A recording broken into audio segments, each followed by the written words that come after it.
It's interesting Kane says, "Come on, guys, you know I'm just here to have fun," as opposed to, say, "I'm just here to make sure you have fun." We met up with Abel. He says he was one of the original programmers and he knows how to shut off the game and free us.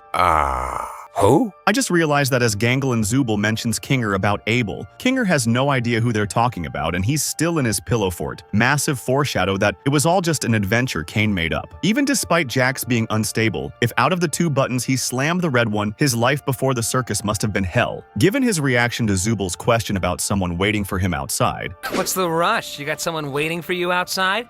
Don't you? Yeah. I don't think he had anybody before the circus, or he doesn't have anyone to go back to anymore. At first, I was curious why Pomni was hesitating so much at the console, but then I realized that Abel telling her to Make the right choice caused her to worry about the seemingly clear decision. I love how the fish seem like old NPCs from an old adventure back when Kane wasn't as advanced. I honestly thought it was a bit of a reference to Gaither's Pond and its absurd animation. But yeah, them being rough, quickly made models and animations makes more sense than referencing inexperienced animations. The reverse psychology in this was genius. Having Jax say, Kane's gonna pop out and say, "Congratulations on beating the Escape the Circus adventure," made me think that would never be the ending. The fact Kane's adventure had a plan that involved taking advantage of his own insecurities means he's surprisingly self-aware. Don't let all the stuff with Kane distract you from the fact that Pomni did want to steal that treasure. Love how you can literally see the precise moment the gang realizes they never had a chance at escaping. Kane was able to let him remember parts of the outside world knowing it would trigger him and make him panic to press the stay button.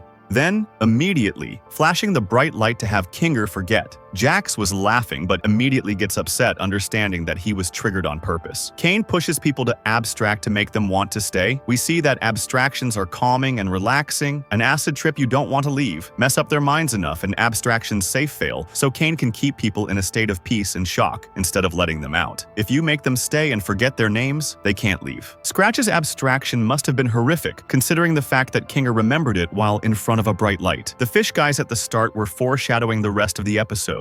The yellow fish is Kane, saying that if Pomni wants the treasure, the exit, she'll have to try better than that. Then, the yellow fish's brother appears, Abel, and declares himself a liar. It then turns out that the treasure chest is empty. There is no exit. Oh, that's why Abel doesn't want Kinger to be filled in. Because Kinger is knowledgeable enough to know that his plan makes no sense and won't work. Kane is completely malicious here. Kinger looks confused when Pomni hands him the administrator pass because it's not actually real. And once he comes into the light, he forgets about it. When physics glitches like this happen, they typically end up with the objects going in random directions. I was suspicious that Abel was able to make the glitch launch happen perfectly every time. In the Chinese room, on Abel's map of the administrator zone, there's a small sketch of a cartoon bee scribbled over on the left side of the paper, the same kind of bee Kane likes to draw. Kane made that map, just like he made everything else. For those who don't know, these things behind the glass are literally bones of 3D objects. When animators animate an object, they are actually moving these bones and the object moves based on that. Notice how, when Kinger points out Scratch being the very first abstraction, is the first time we get to see Kane actually show a bit of fear and try and quickly discard it. The ending to this is going to be much more darker, and the climax is on the horizon. This is the color-corrected photograph in Jax's room. In Jax's room, there's 3 chairs at a little table. A pink one, Jax, a green one, Ribbit, and a yellow one, Kaufmo. Moreover, his room for some reason looks like a child's. My theory is because that's who he really is inside, like a traumatized child who makes their pain with humor, though it could also be for a whole different reason. Maybe the childlike decor and such helps him escape, or reminds him of his childhood. Did anyone else catch that in the bottom right of the page is a section that says Old C and A co-workers, and the only one we can read that's crossed out is Kaufmo? I know this was all part of the adventure, but it's a weird detail for Kane to throw in.